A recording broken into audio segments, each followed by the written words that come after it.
오늘 설교는 제가 코스타를 위해서 준비한 설교입니다. 엄마가 손님들을 위해서 정성껏 맛있는 음식을 대접하고 그러고 나니까 정작 내 가족들에게는 그 좋은 음식을 못 먹였구나, 그게 아쉬워서 다시 정성껏 음식을 준비하여 차리죠. 오늘 저도 그런 마음으로 말씀을 전하려고 합니다. 여러분, 우리가 교회에서 가장 흔하게 쓰는 말 중에 은혜가 있죠. 그런데 은혜가 뭘까요? 은혜가 뭘까? 그래서 국어 사전을 먼저 찾아보았습니다. 이렇게 나오더라고요. 은혜, 고맙게 베풀어주는 신세나 혜택. 맞는 말 같기는 한데 뭔가 좀 부족해 보이지 않으십니까? 그랬더니 그 옆 밑에 2번도 있더라고요. 하나님 또는 부처님의 은총. 그럼 너무 무책임한 사전이죠. 천주교, 개신교, 불교의 은혜가 다 같은 은혜가 아닐진데 이렇게 해놨더라고요. 은혜가 뭘까요? 은혜가 뭘까 생각하다가 잘 답이 안 나와서 제가 이렇게 질문을 바꿔봤어요. 은혜는 어디 있을까? 여러분, 은혜가 어디 있을까요? 은혜가 여기 있을까요? 우리 교회 안에 은혜가 있는 줄로 믿습니다. 여러분 가정에, 여러분 일터에, 또 세상 곳곳에 도대체 어디에 은혜가 있을까요? 은혜가 머무는 자리가 어디일까요? 2015년 9월 2일 한 장의 사진이 전 세계 사람들을 충격과 슬픔으로 몰아넣었습니다. 터키 서부 해안 도시 보드룸에서 숨진 채 발견된 3살 배기 시리아 난민 아일란 쿠르디의 시신 사진이었죠. IS의 위협을 피해서 터키로 넘어갔다가 다시 그리스로 넘어가려다가 풍랑에 의해서 난파된 참으로 안타까운 일이었습니다. 이때 한 신문 기사가 기사 제목을 이렇게 달았습니다. 3살 아이 받아준 곳 천국밖에 없었다. 아일란 쿠르디가 찾고 있었던 건 여러분 혹시 은혜 아니었을까요? 그렇다면 결국 그 아이는 세상에서 은혜가 머무는 자리를 단 한 곳도 찾지 못하고 자신을 받아줄 그 은혜의 자리를 찾아서 하늘로 올라갈 수밖에 없었다는 이야기죠. 어디 이뿐일까요? 오늘도 수많은 사람들이 은혜가 있는 자리, 은혜가 머무는 자리를 찾아서 헤매고 있습니다.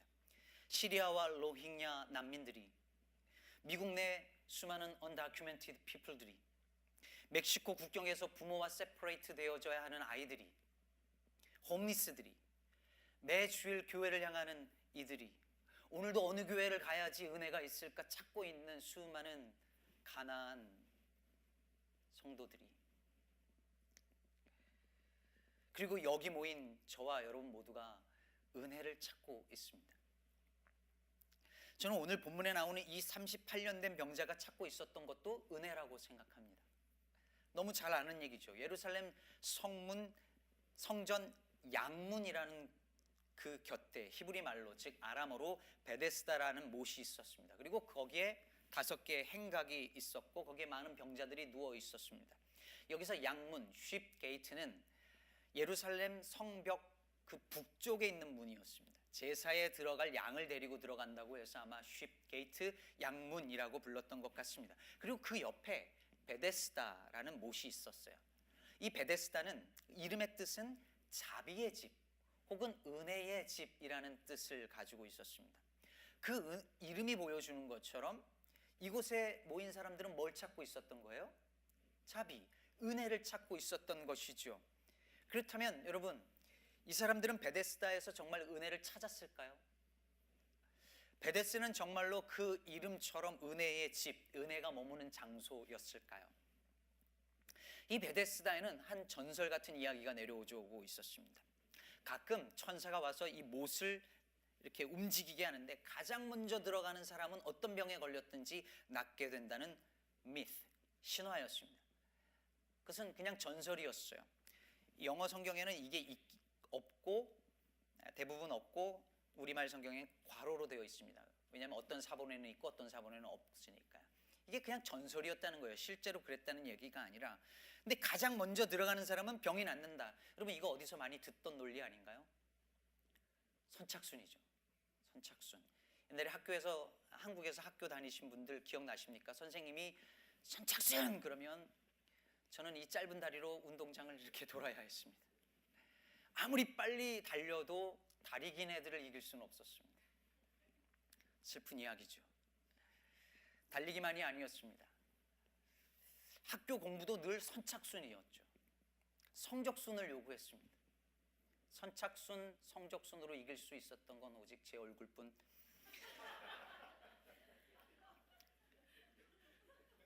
이길 수 없었습니다. 여러분 그렇지 않습니까? 열심히 하는데 늘 우리에게는 뭘 요구하냐면 1등을 요구하죠. 여러분 은혜를 찾아서 온 그들을 기다리고 있었던 건 선착순의 논리 1%의 성공 신화였습니다. 안 그래도 힘들어 죽겠는데, 안 그래도 정말 이 병을 안고 사는 것이 정말 고통스러워 죽겠는데, 여러분 그들을 기다리고 있는 것이 단 한 명만 나을 수 있다라고 하는 그 경쟁 논리가 그들을 기다리고 있을 때 얼마나 절망스러웠을까요? 얼마나 처절했을까요? 그러므로 우리가 오늘 이 본문을 읽으면서 물어야 할 것은 어떻게 저렇게 말도 안 되는 미스를, 신화를, 전설을 믿느냐가 아니라 그런 신화라도 믿고 그 자리에 앉아 있을 수밖에 없었던 그 병자들의 그 절박함은 도대체 얼마나 간절한 것이었을까? 그것을 생각해야 할 것입니다. 사진에서 보는 곳, 바로 저곳이 베데스다입니다. 저는 지금 안 보이지만 여러분들은 보고 계신 거 맞죠? 예, 잘하고 계시리라 생각합니다. 여러분 보면 아시겠지만 우리가 생각하는 연못이 아닙니다. 펀드가 아니에요. 제가 저곳을 갔었거든요. 가보니까 물을 보관하는 일종의 우물이었습니다.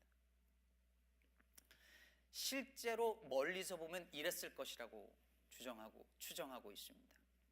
2개의 쌍둥이 우물이었어요. 고고학자들이 저것을 발굴하면서 한 가지 중요한 사실들을 발견하게 되는데 그것이 뭐냐면 바로 저곳이 당시 로마 제국에는 어디에 가나 있든지 존재했던 아스클레피온이라고 하는 치유의 신전으로 사용되었다라고 학자들은 봅니다. 아스클레피온 신전은 뭐냐면 로마 그리스 신화를 혹시 읽어보신 분들은 아실 텐데 이 신화에 나오는 치유의 신 혹은 의술의 신 God of Medicine 이었던 아스클레피우스를 섬기는 곳이었습니다. 그리스 신화에 나타난 아스클레피우스는 아폴로 신하고 코로나라고 하는 여인 사이에서 태어난 신이에요.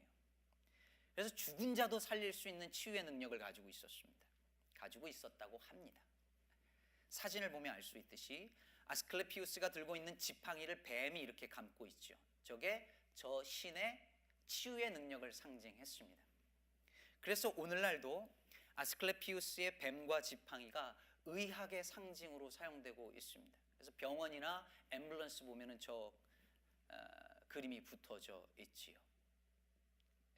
여러분 고고학자들은요 이 아스클레피우스 신전이 로마 제국에 속한 어떤 나라든지 간에 존재했고 거기에는 몇 가지 공통점이 있다는 것을 발견했습니다. 그것이 뭐냐면 이 신전은 주로 로마 군대 주둔지 안에 있거나 그 곁에 있었고 그 주변에는 항상 물과 즉 우물과 그리고 행각이 있었다는 것입니다.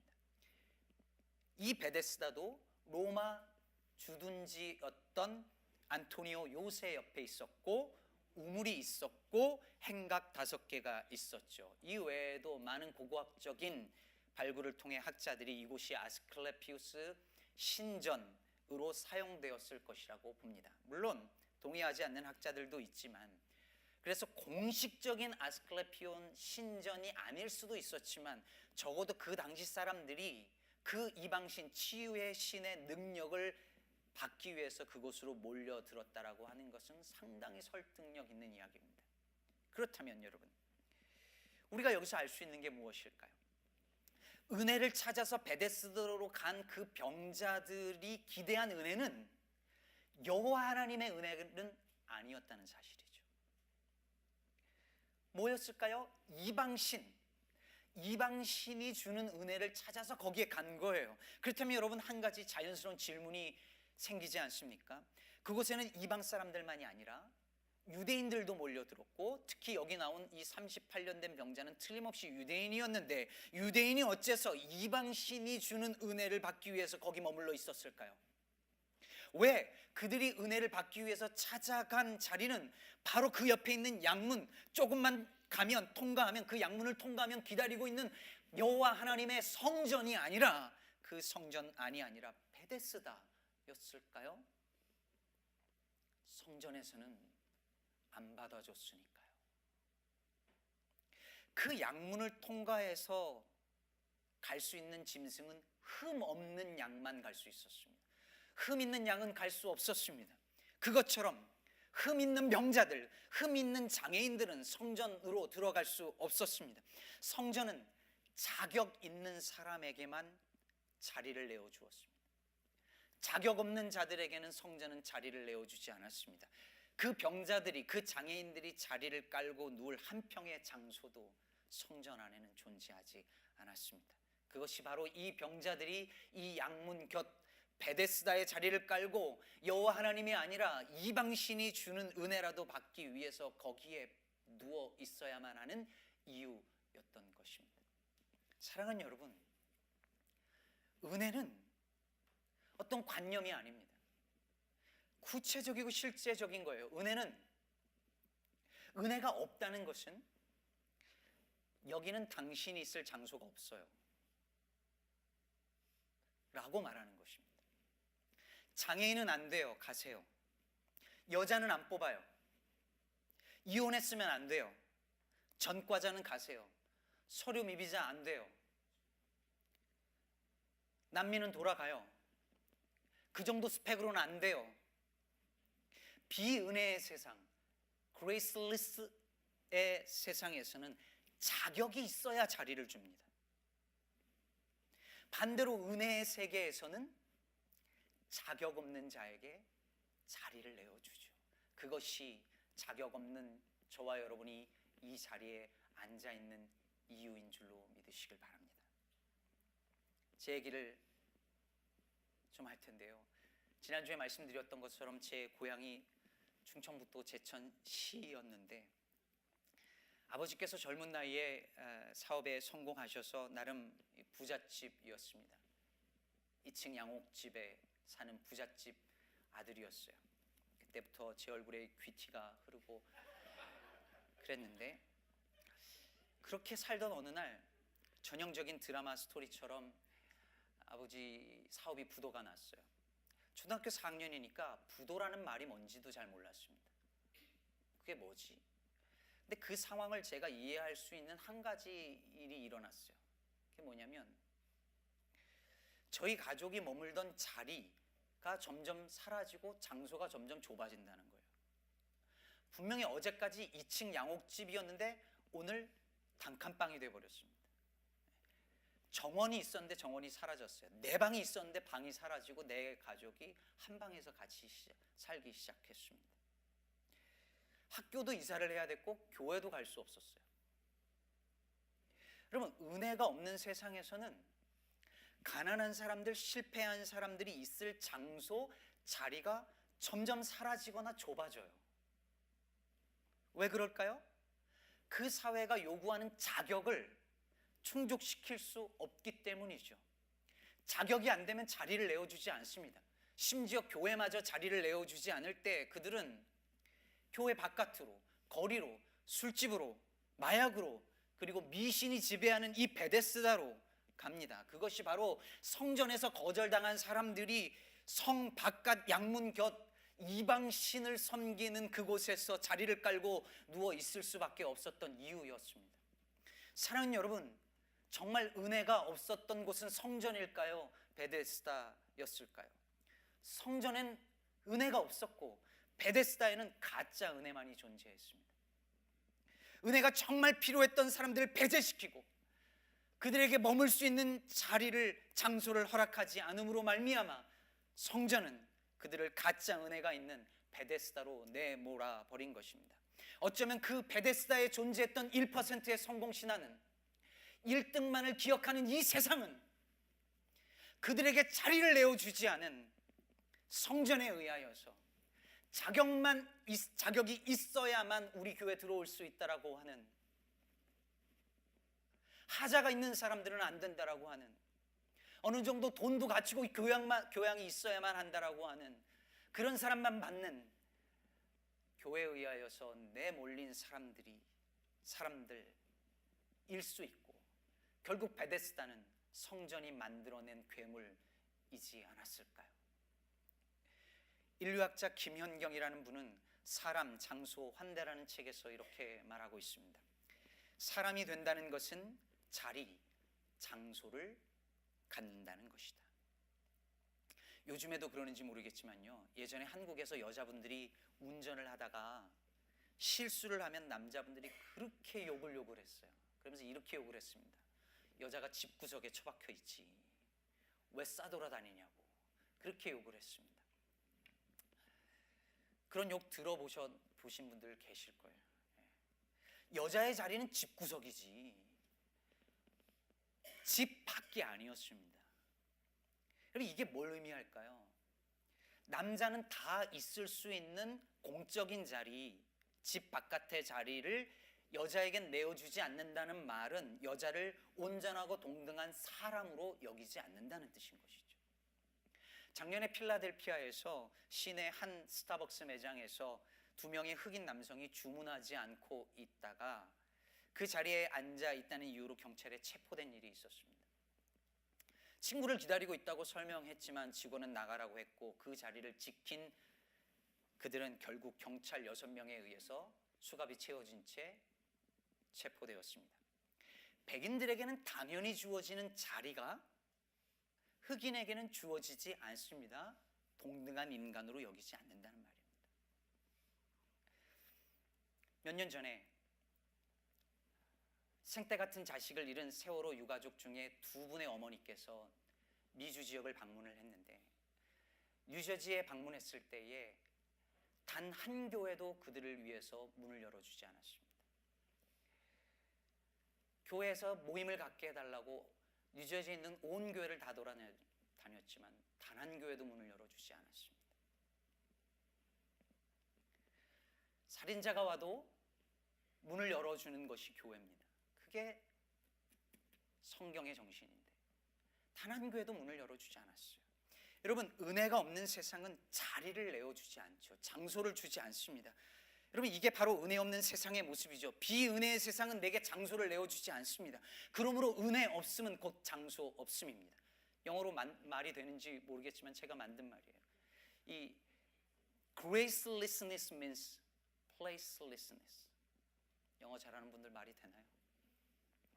장소 없음은, 은혜 없음은 곧 장소 없음이에요. 그렇다면 은혜가 있다는 건 뭘 말할까요? 나를 위한 장소가, 자리가 있다는 것이죠. 자리를 내어준다는 것입니다. 오늘 이 자리가 그렇게 해서 우리에게 주어진 것입니다. 우리 수닥 큐티 남쪽 지역 분들하고 나눈 시인데, 김환영이라는 분이 쓴 이런 동시가 있습니다. 할머니 어디 가요? 예배당 간다. 그런데 왜 울면서 가요? 울려고 간다. 왜 예배당 가서 울어요? 울 데가 없다.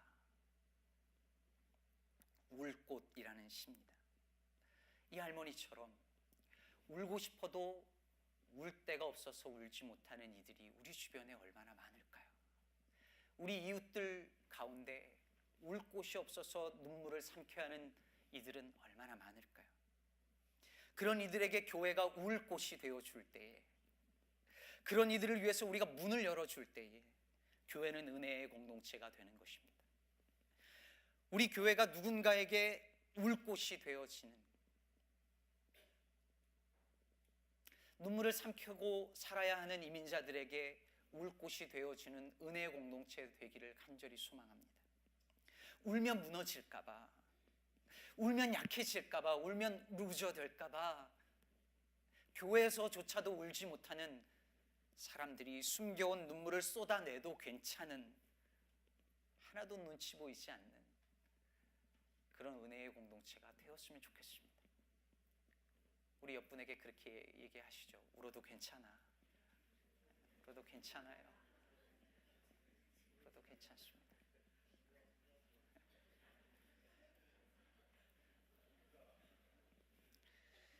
예수님이 오늘 베데스다 자리에 깔고 누워있던 한 병자를 찾아갑니다. 그리고 물으세요.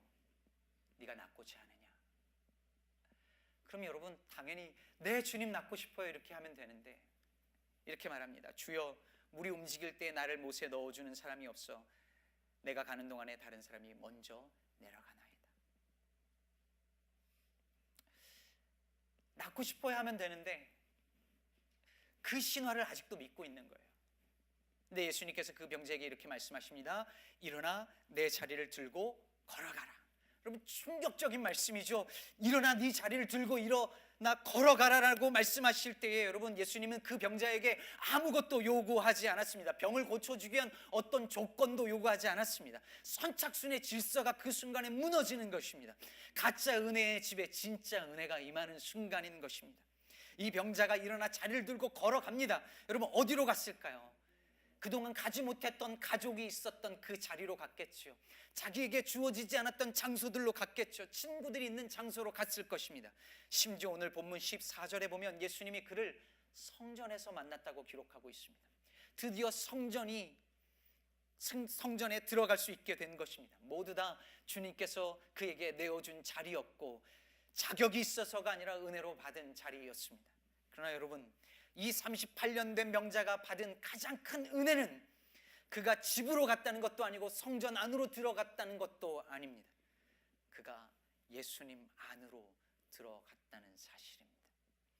여러분 쉽게이트 양문 곁 베데스다 거기에 누가 서 계셨냐면 나는 양의 문이라 라고 말씀하신 예수님이 서 계셨습니다. 예수님이야말로 진정한 양문이셨습니다.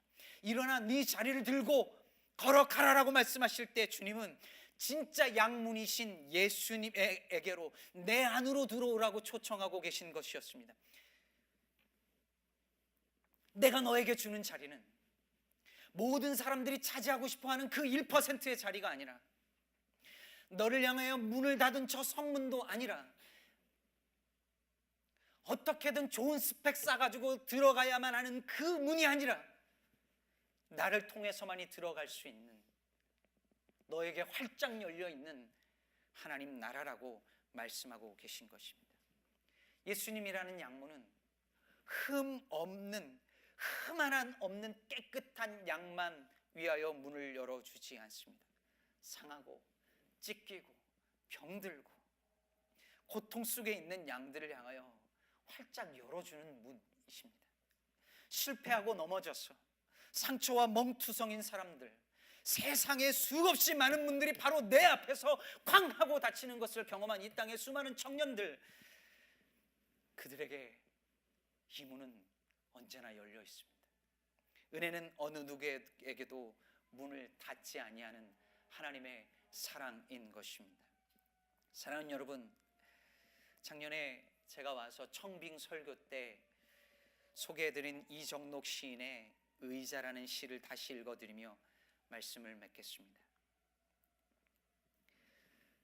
병원에 갈 채비를 하며 어머니께서 한 소식 던지신다. 허리가 아프니까 세상이 다 의자로 보여야 꽃도 열매도 그게 다 의자에 앉아있는 것이요. 주말엔 아버지 산소 좀 다녀와라. 그래도 큰애 네가 아버지한테는 좋은 의자 아니었냐. 이따가 침 맞고 와서는 참외밭에 지푸라기도 깔고 호박에 또아리도 받쳐야겠다. 그것들도 식구인데 의자를 내줘야지. 싸우지 말고 살아라. 결혼하고 애 낳고 사는 게 별거냐. 그들 좋고 풍경 좋은데 의자 몇 개 내놓는 거요. 어머니께서 허리가 아프니까 세상이 다 의자로 보인답니다. 허리 아파본 분들은 다 아시는 감정이잖아요. 그러면서 어머니가 말씀하시는 거예요. 사는 거 별거 아니다. 그늘 좋고 풍경 좋은 데다가 의자 몇 개 놓는 거야. 힘들고 어려운 사람들 위해서 의자를 내어주면서 사는 거다. 아니, 네가 아버지에게 좋은 의자였던 것처럼 너도 누군가에게 의자가 되어주는 거야 라고 말하는 것입니다. 사랑하는 여러분, 우리 모두 예수님께서 내어주신 은혜의 의자에 앉아 있습니다. 아니, 예수님이 우리를 위한 의자가 되어주셨습니다. 너무 힘들게 살고 있는데,